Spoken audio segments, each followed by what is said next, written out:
perkembangan penginderaan jauh. Sebelum itu, apa sih penginderaan jauh itu?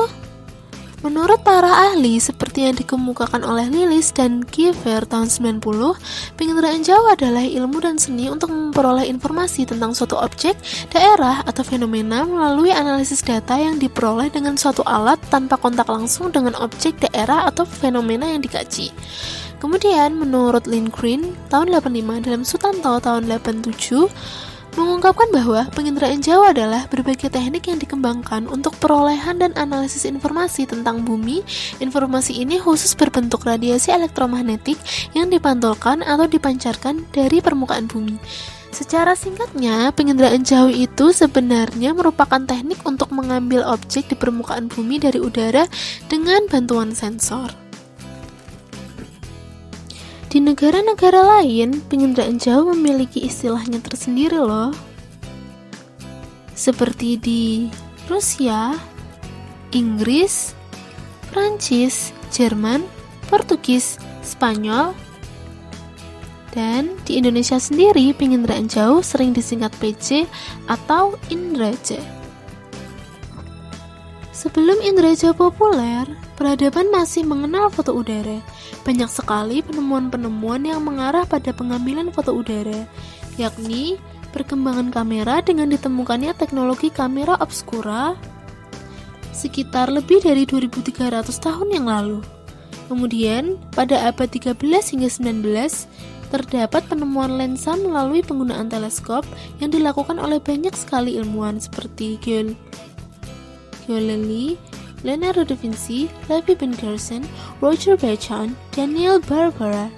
Kemudian ditemukannya cermin, dan pada tahun 1822 Daguerre dan Niepce berhasil menemukan teknik fotografi dari proses fotografi yang akhirnya disebut sebagai proses daguerreotype. Sejak saat itu, foto udara mulai berkembang, namun masih menggunakan wahana konvensional seperti balon udara dan layangan. Yakni di tahun 1859, Gaspard Felix Tournachon atau sering disapa Felix Nadar pertama kali memotret desa Beaver dekat kota Paris, Prancis dengan ketinggian 80 meter menggunakan balon udara. Hingga ditemukannya pesawat pada 17 Desember 1903 oleh Wright bersaudara. Sejak saat itu, cara konvensional pun mulai ditinggalkan. Kemudian pada tahun 1909 dilakukanlah foto udara yang pertama kali di atas Centro Valley, Italia. Memasuki era Perang Dunia Pertama dan Dunia Kedua. Pada zaman Perang Dunia Pertama, pesawat-pesawat kecil mulai dilengkapi dengan kamera untuk pelacakan dari udara demi mendapatkan informasi kawasan militer strategis dan mendapatkan peralatan interpretasi foto udara, kamera, dan film. Selain itu, penelitian dan sekolah mulai digalakkan demi misi pertempuran, yakni pada tahun 1922 Taylor dan rekan-rekannya melakukan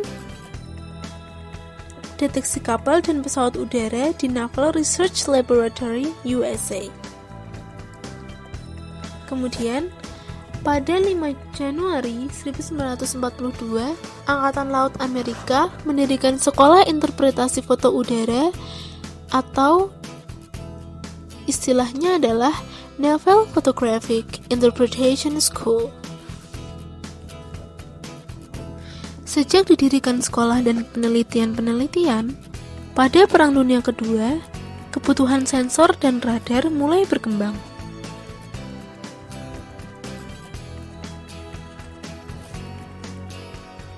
Pada Perang Dunia Kedua, lebih digunakan sebagai bagian integral aktivitas militer untuk pemantauan ketahanan militer dan aktivitas daerah pasca perang.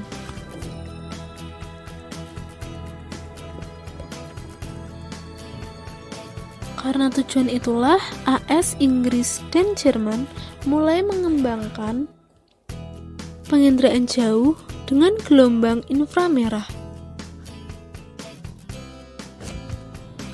Pada awal peperangan dunia kedua, sensor dan radar lebih sering digunakan untuk mendeteksi kapal maupun pesawat seperti yang dilakukan oleh Sir Robert Watson Wade dari Inggris pada tahun 1936, di mana ia mendeteksi kapal dengan sensor radar mendatar dengan tujuan untuk mendeteksi pesawat terbang yang memiliki sensor radar pula. Pada masa itu, radar yang digunakan merupakan radar dengan antena berputar, sehingga mampu menghasilkan gambar berbentuk segi empat panjang dan memiliki distorsi yang besar. Karena distorsi tersebut, sehingga diciptakanlah PPI untuk mengurangi distorsinya. Kemudian, pada 1950, terdapat radar baru dengan antena yang tidak berputar atau tetap. Antena tersebut dipasang di bawah pesawat sehingga resolusi spasialnya menjadi lebih baik.